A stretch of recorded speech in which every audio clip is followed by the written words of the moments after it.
নমস্কার, রাজামনের রাজকাহিনীর আরও একটা ব্লগে জানাই সুস্বাগত। এই যে এইসব জামাগুলো কেনাকাটা করছি, নিশ্চয়ই বুঝতে পারছেন কিসের জামা, আর বুঝতে পারবেনই বা না কেন। আর জামাগুলো কেমন দেখতে সেটা একটু বলুন তো। তবে আমার তো এই কালারটা ভীষণ ভালো লেগেছে। আজকের ব্লগটা গোপালকে নিয়েই ব্লগ, জন্মাষ্টমীর ব্লগ। ব্যাস জামা কাপড় কেনা হয়ে গেল। ব্যাস আজকে জন্মাষ্টমীর দিন সকালবেলা। তার আগে সবাইকে একবার জিজ্ঞেস করে নিই, আশা করি আপনারা সবাই ভালো আছেন এবং সুস্থ আছেন। গরমটা না খুব পড়েছে জানেন তো, আর তার মধ্যে সকালবেলা উঠেই আমরা শুরু করেছি তোড়জোড়। আর দেখুন না, বেরিয়েছি কি খটখটে রোদ, একটু রোদেই যেন মনে হচ্ছে গরমে একদম পাগল পাগল লাগছে। আর তার মধ্যে আমি যেহেতু একটা কমপ্লেক্সে থাকি, তার আজকে খুঁটি পুজোও হলো জানেন। এই দেখুন সব বাঁশ পড়েছে, এবার হবে দুর্গা পুজো। এই তো সেদিন দুর্গা পুজো গেল, আবার চলে এলো এই বছরে দুর্গা পুজো। দিনগুলো যে কি তাড়াতাড়ি কেটে যাচ্ছে কি বলবো।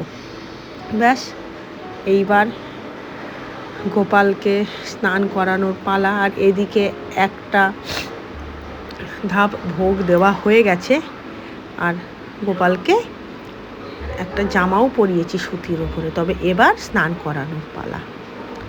আমার 5টা গোপাল ছিল জানেন তো, তার মধ্যে 2টো গোপাল আমার মায়ের কাছে থাকে, আর একটা গোপাল আমার বৌদি নিয়ে চলে গেছে। আমার সিংহাসনটা কেমন ফাঁকা ফাঁকা লাগতো, সেই জন্য এবার আমি আর রাজা মিলে ঠিক করলাম আমরা আরও 4টে গোপাল কিনব। ব্যাস আর কি। আর গোপালকে স্নান করানোর পাশে পাশে চলছে সব গোপালের রান্নার তোড়জোড়। এদিকে পনির আলু দিয়ে হবে, ওইদিকে তালের বড়া, তালের পরোটা হবে, তারপরে 5 রকম ভাজা হবে, সেইগুলো মায়ের ডিপার্টমেন্ট। আর এখানে গোপালকে স্নান করানো, সাজানো, এটা আমার ডিপার্টমেন্ট। তবে এটা অতি অবশ্যই জন্মাষ্টমীর দিন আমার ডিপার্টমেন্ট। আবার নন্দ উৎসবের দিন চলে যায় রাজার ডিপার্টমেন্টে, মানে রাজার একদম দখলে। আর এই দেখুন এই গোপালটা কি সুন্দর দেখতে না, গোপালের মুখগুলো দেখুন, মনটা এত ভালো হয়ে গেছিল না কি বলবো। আর এই গোপালটাকে তো আমি আজকে সকালে যখন বাকি বাজার করতে গেছি তখন কিনে নিয়ে এসেছি জানেন। আর এটা হচ্ছে আমার সবথেকে বড় গোপাল। সবাইকে আগে একটু গঙ্গার জল, দুধ আর চন্দন দিয়ে স্নান করিয়ে নিলাম। আমি আমার মতো করে পুজো করি, কেননা গোপালকে আমি কখনো ঠাকুর হিসেবে দেখিই না। গোপাল মনে হয় আমার কাছে আমার ছেলে। আমার সন্তান থাকলেও তার জন্মদিনে যেরকম করতাম, গোপালের ক্ষেত্রেও তাই। আমি যে গোপালের মা। আর এবার আমার কাছে 8খানা গোপাল ছিল, কেননা 4টে গোপাল নতুন এনেছি। বড় গোপাল আর একটা পুচকে ছিল, আর মায়ের 2টো গোপাল। আর নন্দ উৎসবের দিন এসেছিল আমার আর একটা গোপাল, যেটা বৌমণির কাছে আছে, আমার বৌদির কাছে সে।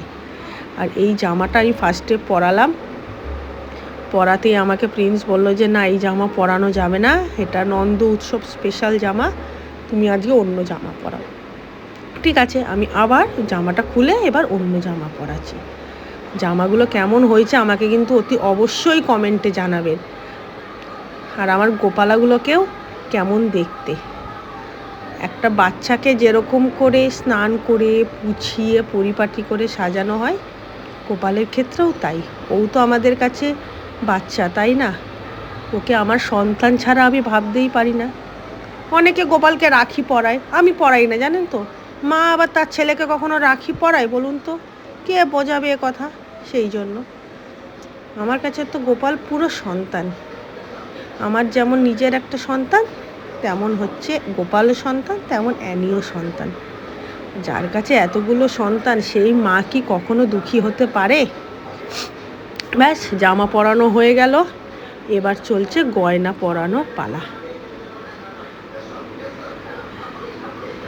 আর ওইদিকে মা মায়ের মতো করে রান্না করছে। হয়ে গেল গয়না পরানো।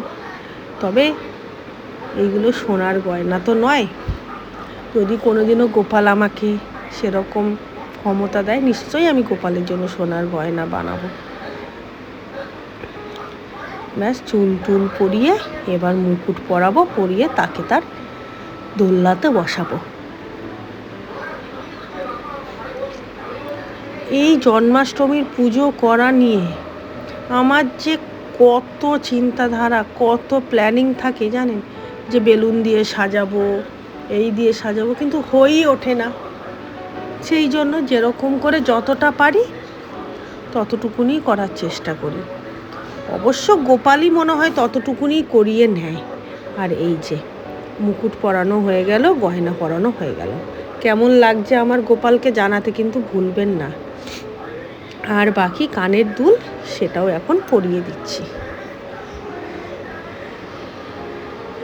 আমার গোপালটা কিন্তু ভারী মিষ্টি জানেন, আর ভীষণ কথা শোনে। আমি যদি কোথাও যাই ঘুরতে, এই ধরুন কল্পাকিন্নর গেলাম বা বোনের বাড়ি গেলাম, ওই চেষ্টা করি গোপালকে সাথে করে নিয়ে যাওয়ার। ব্যাস মাথায় পরিয়ে দিলাম একটা হাড়ের মতো করে, তার ওপরে হচ্ছে মুকুট, হয়ে গেল। ব্যাস গোপাল এবার দোলনায় বসে দুলতে থাকিল। এবার বাকি পুচকিগুলোকেও সাজানোর পালা। আর কেমন টুকটুক করে দুলছে দেখুন, দুলতে খুব ভালোবাসে আমার গোপালা। এই দেখুন দুলেই চলেছে, দেখেছেন? আর হাতের বালাগুলো, চুলগুলো দেখুন কত সাজুগুজু করেছে, ভীষণ সাজতে ভালোবাসে। এবার হচ্ছে ছোটগুলোর পালা। এই যে সিংহাসনগুলো, এইগুলো একদম নতুন কেনা, সব কিছু নতুন কেনা। সিংহাসন, জামা কাপড়, গোপাল, এবার সুন্দর করে তাদেরকে সাজানোর পালা। আর শুধু সাজালেই তো হবে না, তাদের মানানসই গয়না লাগবে, মানানসই চুল লাগবে, তারপরে তাদের ভোগ আছে। আর এই জামাগুলো এবার পেলাম লেস দিয়ে, কি সুন্দর দেখতে, কি বলবো। আর এটা হচ্ছে পাগড়িটা, দেখুন না, চুলটা একটুখানি বেঁকে গেছিলো জানেন তো, আবার ঠিক করে দিলাম। এবার ঠিক আছে, তাই না? ব্যাস রাজার মতো বসে আছে আমার ঘর আলো করে। অনেকে তো অনেক কিছু করে, কিন্তু আমি কেন জানি না, আমার না গোপালের প্রতি একটা আলাদা ভালোবাসা, কি জানি। আমার মনে হয় আমি অনেক গোপাল থাকবে আমার ঘরে, আমি সবাইকে সেবা করব। হ্যাঁ, সবাইকে হয়তো সেভাবে সেবা করতে পারি না, মানে আমি অফিস থেকে ফিরতে দেরি হয়ে যায়, কিন্তু যতটুকুনি করি না নিজের মতো করে করি। আর নিজের মতো করে করাটাই তো অনেক বড় কথা, তাই না বলুন? আমরা তো চাকরি করি, আর সেটা আমার গোপালা জানে, তো গোপালা আমাকে ওইটুকুনির জন্য মাফ করে দেয়। আর এই যে মুকুটটা কিনেছি, এই মুকুটটাও কিন্তু নতুন কিনেছি জানেন, কি সুন্দর দেখতে লাগছে দেখুন। ও দেখুন, এটাও আবার লালের ওপরে। এখন এত ভ্যারাইটি এসে গেছে না ড্রেসের, মুকুটের, কোনটা ছেড়ে কোনটা নেব সেটা বুঝতে বুঝতেই দেখি বিক্রি হয়ে যায়। কিন্তু আমরাও নাছোড় বান্দা। আর এই দেখুন, এটা পরিয়েছি আমার সুন্দর কালো গোপালকে। আর এত গর্জাস লাগছিল না, কি বলবো, চোখ যেন ফেরাতে পারছিলাম না। যদিও সন্তানের দিকে ওরম করে নজর দিতে নেই, তাহলেও আমরা চেষ্টা করি তাকে সুন্দর করে সাজিয়ে রাখতে। মা তো, যাকে সুন্দর লাগলে বলা যাবে না বলুন তো, কি মুশকিল। আর শুধু এইটা কাজ, একটা পুজো করতে গেলে প্রচুর কাজ থাকে, প্রচুর কাজ। আর তার মধ্যে আজকে যিনি আমাদের বাড়িতে কাজ করেন সেই মাসি কাজে আসবে না, সেই জন্য সকাল থেকে ঘর পোছা, ঘর ঝাঁট দেওয়া এক প্রস্থ তো হয়েই গেছে। আরও একবার সব ঠাকুরকে রেডি করিয়ে তারপর নয় মুছে নেব, কারণ এখন তো সবে স্নান পর্ব হলো। এরপরে এখন ভোগ রান্না হচ্ছে, আমার মা ভোগ রান্না করছে, সেখানেও আমি ঢুকবো। তবে আজকে খুব একটা ভোগে আমি কিছু করব না। এই দেখুন, এই লাল মুকুটটা দেখুন, রূপ যেন খুলে গেল না। আমার ভোগ রান্না করার পালা হচ্ছে নন্দ উৎসবের দিন। জন্মাষ্টমীর দিন তো সেরকম করে চালের ভোগ দিই নাই। দেখুন আর একজন বসে পড়েছে। এই প্রত্যেকটা গোপালকে আমরা এবার কিনে নিয়ে এসেছি। কেমন হয়েছে কমেন্টে কিন্তু জানাবেন। আর যেটা বলছিলাম, নন্দ উৎসবের দিন তো চালের ভোগ দিই না, নন্দ উৎসবের দিন আমরা ময়দার ভোগ দিই, ওই লুচি করে দিই, সবজি করি, আবার মালপোয়া, তালের বড়া, এগুলো আমার মাই বানায় জন্মাষ্টমীর দিন এটা। আর নন্দ উৎসবের দিন চালের ভোগ দিই, কেননা জন্মাষ্টমীতে তো বলে চালের ভোগ দেওয়া যায় না, আমি জানি না, আবার অনেকে দেয়। এটা যার যার নিজের মনের ব্যাপার, সেখানে তো সব কিছু বলা যায় না, আর বলা উচিত না, তাই না? ব্যাস, চলুন একবার সামনে থেকে দেখিনি আমাদের গোপালকে কেমন লাগছে। কি সুন্দর লাগছে দেখুন। ব্যাস, আর বাকি 3টে গোপালও সেজে পড়লো, আর মহারাজ মাঝখানে বসে আছেন সব ভাইদেরকে নিয়ে। এই বাঁশিটাও নতুন কিনেছি জানেন, বলছিলাম না 8টা গোপাল, এই দেখুন এখানে 3টে, ওখানে 4টে, আর বড় গোপাল। ব্যাস, আর বাকি ঠাকুরগুলোকেও সাজিয়ে দিয়েছি। বাকি ঠাকুরদেরকে তো আর নতুন করে কি সাজাবো বলুন।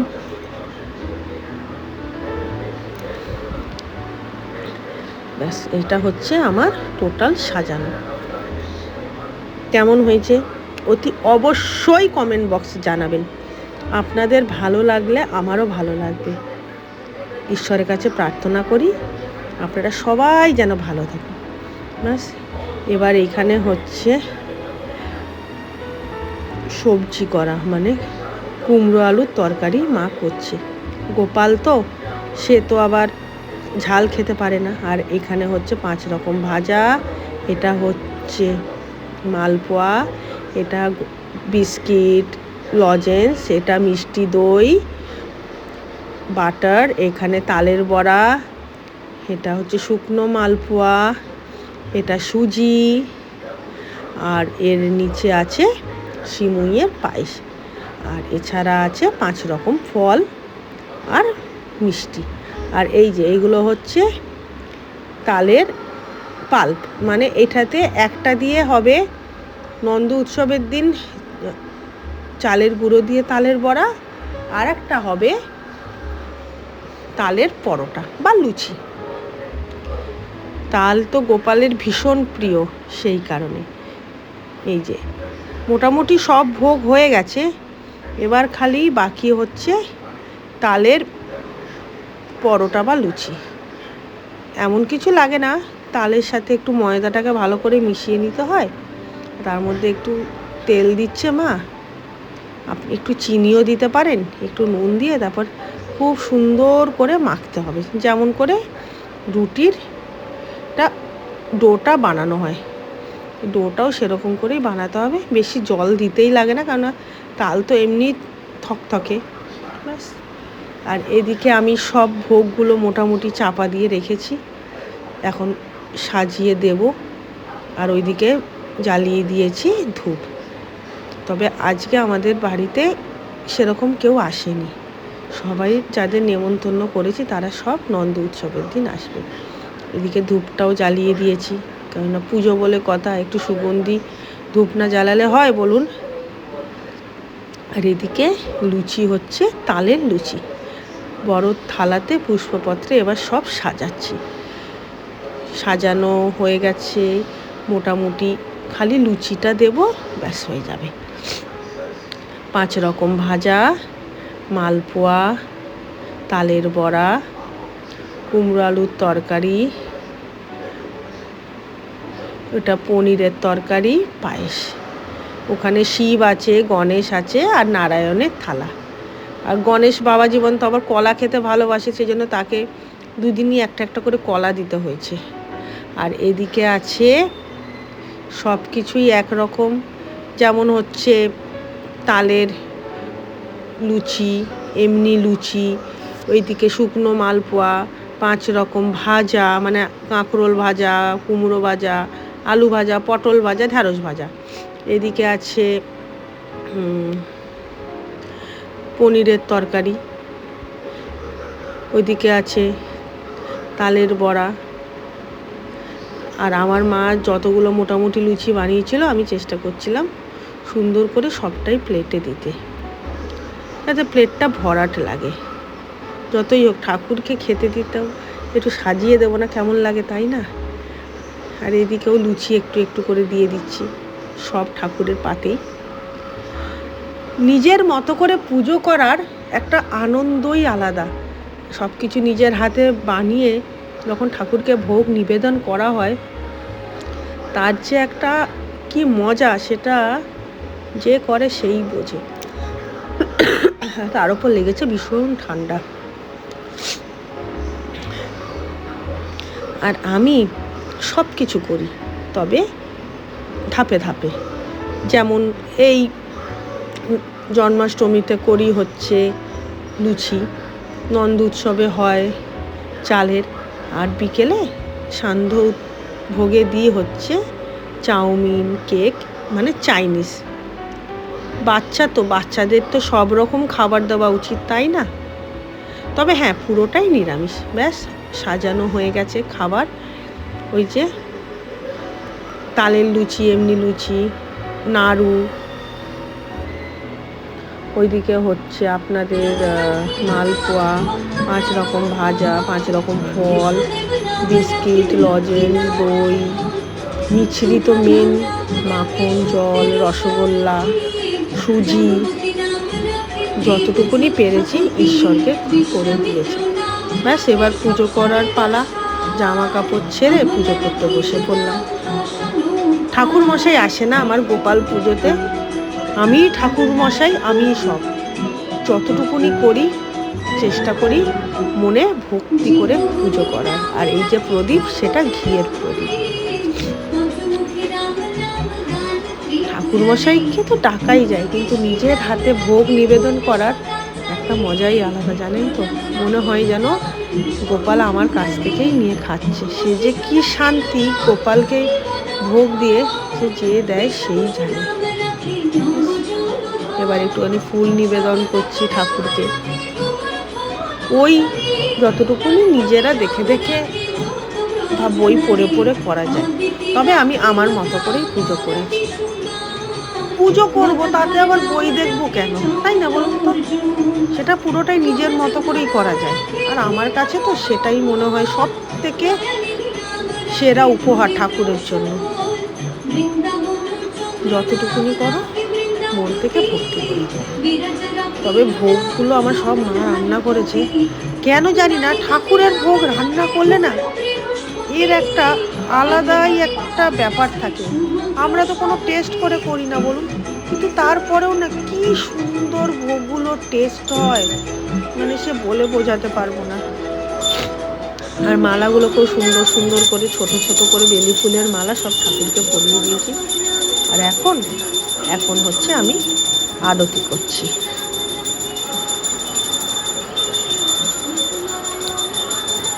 আয়োজন করাটাই সকাল থেকে, পুজো করতে তো আর কতক্ষণ লাগে, ওই 8 ঘন্টা, কিন্তু আয়োজন সকাল থেকে চলে 5-6 ঘন্টা।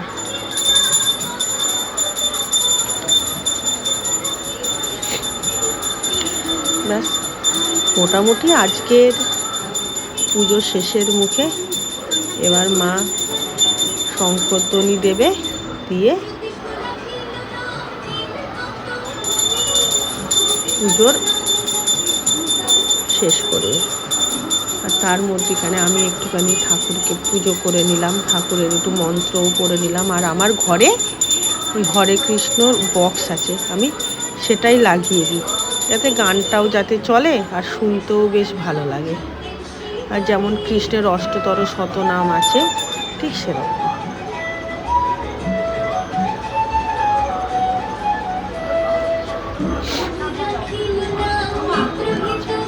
মাকে শাঁখটা এগিয়ে দিচ্ছি, এবার মা শাঁখটা বাজিয়ে দেবে। ব্যাস এত কিছু আয়োজন, পুজো এবার শেষের মুখে। হে প্রভু, সবার ভালো করো, সবাইকে ভালো রেখো, সবাই যেন অন্নটুকুনি জোগাড় করতে পারে।